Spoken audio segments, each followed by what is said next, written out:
नमस्कार, मैं शीतल सर अपने YouTube चैनल शीतल सर मैथ रीजनिंग पर आपका स्वागत करता हूं। मैं आज से आप सभी के लिए मैथ और रीजनिंग का लगातार वीडियो इस चैनल पर अपलोड करते रहूंगा। मैथ में नंबर सिस्टम से शुरुआत करेंगे हम लोग, और रीजनिंग में आज एक टॉपिक आपके लिए बना रहे हैं कैलेंडर का। जी हाँ, कैलेंडर एसएससी और रेलवे में आपको पता है कि 1 से 2 क्वेश्चन जनरली लगभग हर एग्जाम में पूछे जाते हैं एसएससी और रेलवे के। उसमें हम लोग सीखेंगे बेसिक, यानी जो आप जानते हैं वो तो आप जानते ही हैं, ऐसा भी बहुत सारा चीज इसमें हम लोग सीखेंगे जो आप नहीं जानते हैं। जैसे 2 सेकेंड में 3 सेकेंड में आपको डेट निकालना सिखाएंगे। जैसे आप सन 1 ईस्वी 1 से लेकर के और अनंत साल तक का, यानी कि आपको अनंत साल इनफाइनाइट साल तक का अगर डेट निकालने की इच्छा हो तो मात्र 2-4 सेकेंड खर्च करके आप आसानी से निकाल सकते हैं। जी हाँ, आइए थोड़ा सा शुरुआत करेंगे हम लोग कैलेंडर से, और वीडियो को लास्ट तक देखिएगा तब समझ में आएगा। शुरुआत होगा बेसिक से, पहले बेसिक समझा लेने दीजिए, फिर आएंगे हम लोग अपने वो ट्रिक पर।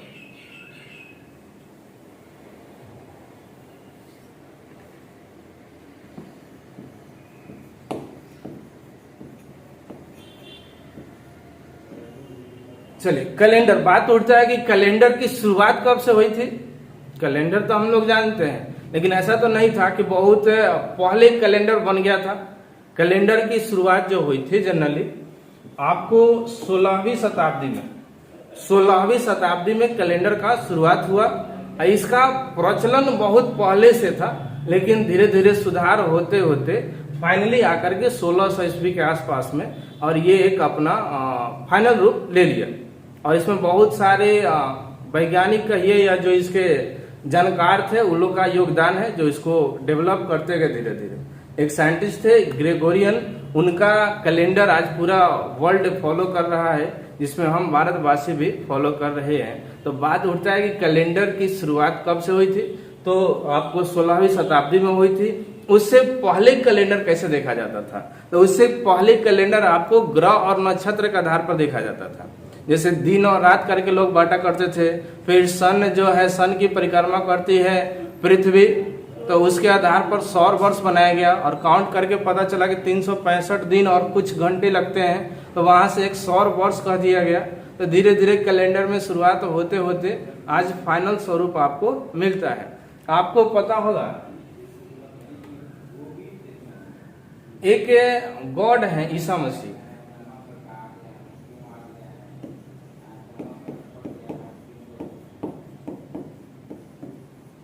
ईसा मसीह, ईसाई धर्म में गॉड है ईसा मसीह। उन्हीं के जन्म वर्ष, उन्हीं के जन्म वर्ष को आधार बना करके कैलेंडर का काउंटिंग शुरू हुआ। क्योंकि आपको पता है कि जब कैलेंडर बना है 16वीं शताब्दी में, तो फिर सन 1 जनवरी 1 से कैसे काउंट हो गया।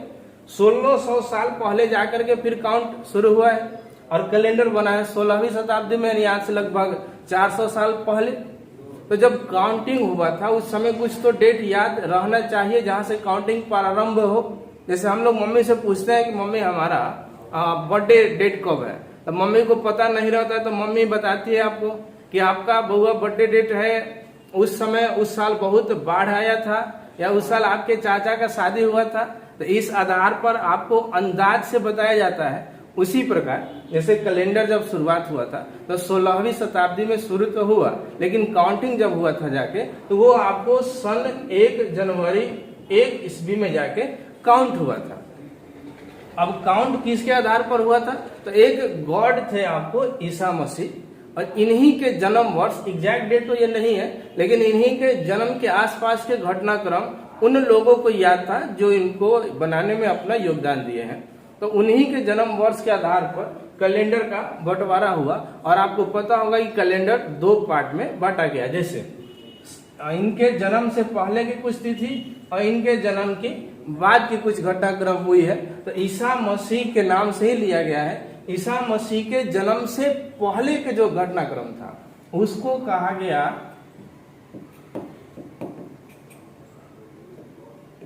ईसा पूर्व, यानी कि ईसा मसीह के जन्म से पहले के जितना घटनाक्रम रहा होगा उसको नाम दिया गया ईसा पूर्व और ईसा मसीह के जन्म के बाद के जो घटनाक्रम हुआ होगा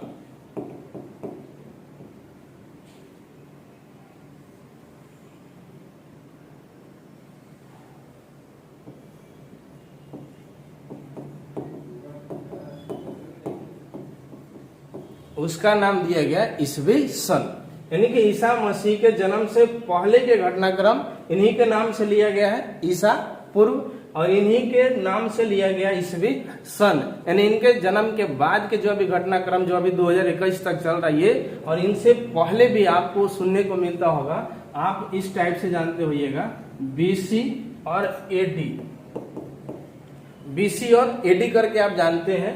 बीसी का मतलब होता है बिफोर क्राइस्ट और एडी का अर्थ होता है एनो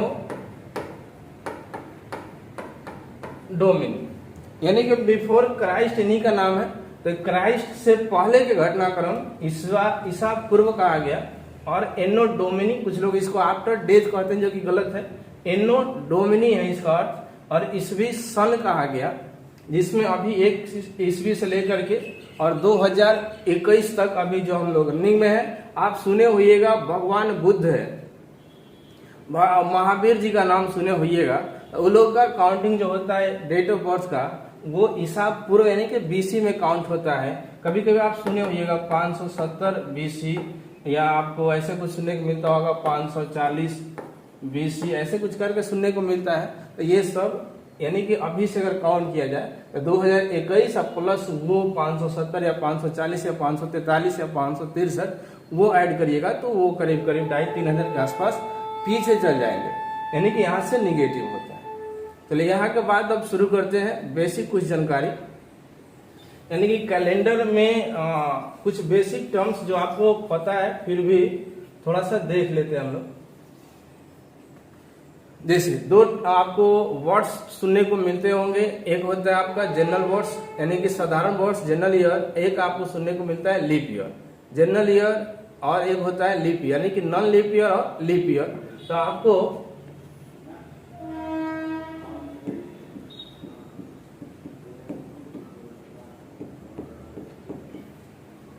लीप ईयर किसे कहेंगे? लीप ईयर को हिंदी में कहेंगे हम लोग अधिवर्ष।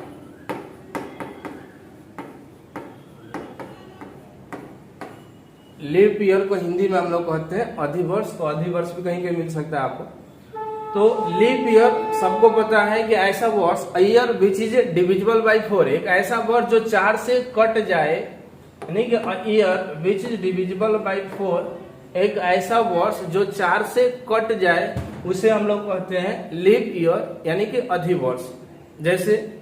जैसे आपको 2004 ये हो जाएगा, ये हो जाएगा, 4 से डिविजिबल है ये सब, तो आपको इसको आप कह सकते हैं कि ये लीप ईयर है। अब एक ऐसा वर्ष, दूसरा टाइप इसमें आता है साधारण वर्ष।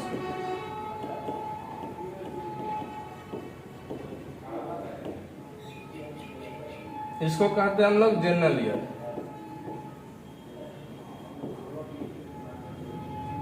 या नॉन लीप ईयर भी हम लोग इसको कहते हैं।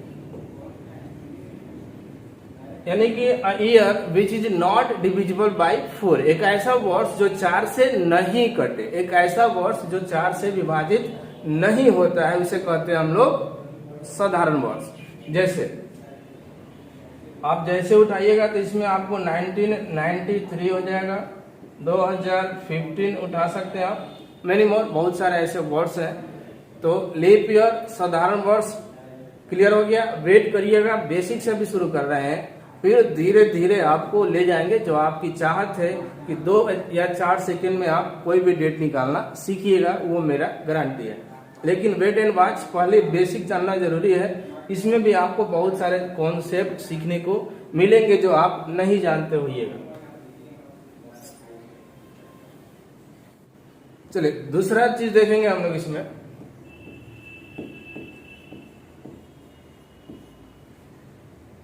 अब आपके मन में एक बात आता होगा, हमारे मन में भी आता है कि क्या 1800 जो 1800 ये वर्ष है, ये लीप है कि नॉन लीप? लॉजिक के हिसाब से तो 4 से कट जाएगा, लॉजिक के हिसाब से 4 से तो डिविजिबल है, तो फिर अगर ये 4 से डिविजिबल है तो इसको लीप ईयर होना चाहिए था, लेकिन लीप ईयर नहीं है। ध्यान रखिएगा, ये आपको काउंट होता है ये नॉन लीप ईयर यानी कि साधारण वर्ष में। क्यों? तो इसका एक कॉन्सेप्ट हो जाएगा आपको, आप चाहे तो इसको नोट में नोट डाउन कर सकते हैं कि in the case of century year, शताब्दी वर्ष के केस में, in the case of century year, शताब्दी वर्ष मीन्स आपको होता है year which is divisible by 100, यानी कि प्रत्येक 100 साल के अंतराल वाले वर्ष को कहते हैं हम लोग शताब्दी ईयर यानी कि सेंचुरी ईयर। तो जब बात सेंचुरी ईयर का होगा तो उस समय आप 4 से 9 भाग करके 400 यानी 400 से भाग करिएगा। जब बात आपको सेंचुरी ईयर का होगा तो आप 4 से 9 भाग करके पूरे 400 से भाग करिएगा। आप 400 से काटिएगा तो ये नहीं कटेगा, इसलिए इसका काउंटिंग जो होगा जनरल ईयर में होगा, जनरल ईयर में होगा। अब लेकिन अगर आपसे कहें कि 2000 ईस्वी तो ये आपको लीप ईयर हो जाएगा। आपसे कहा जाए कि 1600 तो ये लीप ईयर हो जाएगा। आपसे कहा जाए 1200 ईस्वी तो लीप ईयर हो जाएगा। फिर आपसे कोई कह दिया कि 2200 सेंचुरी तो ये नॉन लीप ईयर हो जाएगा। नॉन लीप ईयर क्यों होगा? क्योंकि ये 2200 जो है 4 से डिविजिबल तो है लेकिन 400 से नहीं कटेगा, इसलिए इसको काउंट करते हैं हम लोग non leap year. Clear?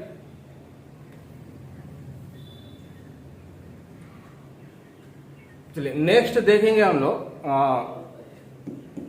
Same year का कंडीशन।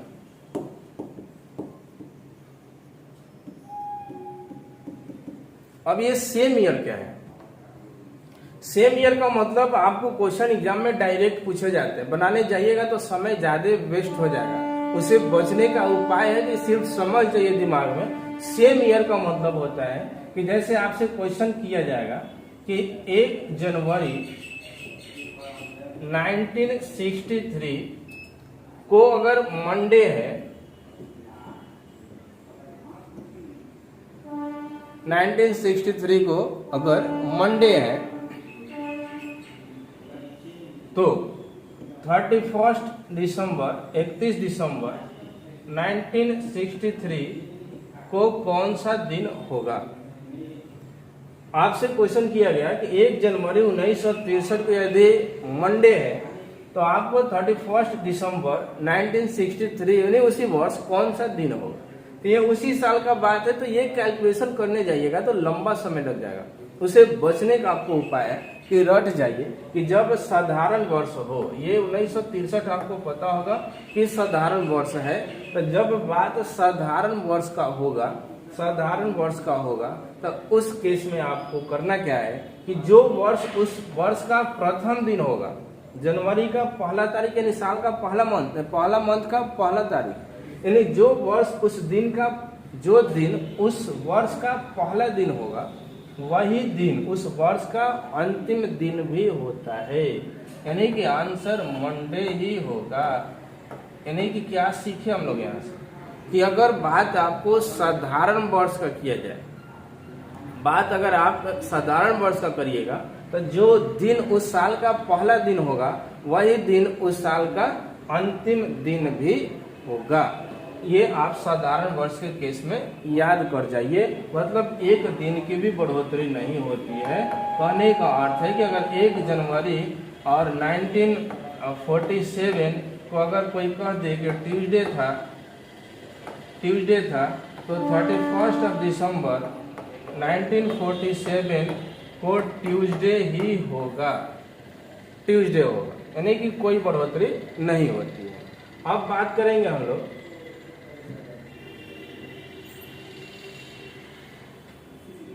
अगर लीप ईयर होगा तो, जैसे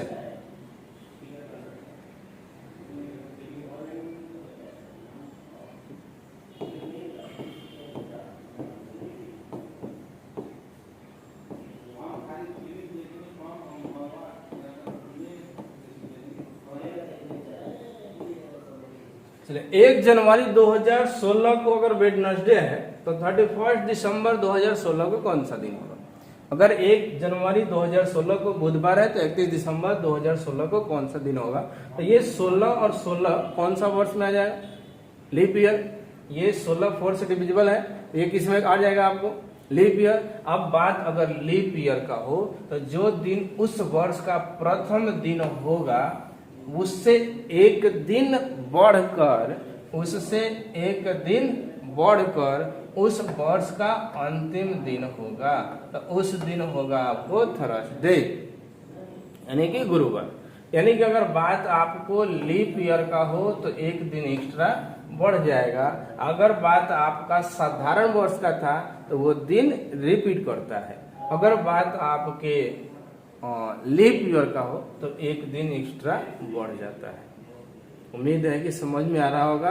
बेसिक चीज पढ़ रहे हैं, इंतजार करिए, उस कोड वाले पर भी आते हैं हम लोग। चलिए यहाँ तक क्लियर हो गया होगा। अगला पार्ट में आपको बताएंगे हम ओरिजिनल कैलेंडर, जिसका आप बेसब्री से इंतजार कर रहे हैं। दैट मीन्स कि आपको कोड के माध्यम से किसी भी साल का दिन निकालना सिखाएंगे। धन्यवाद।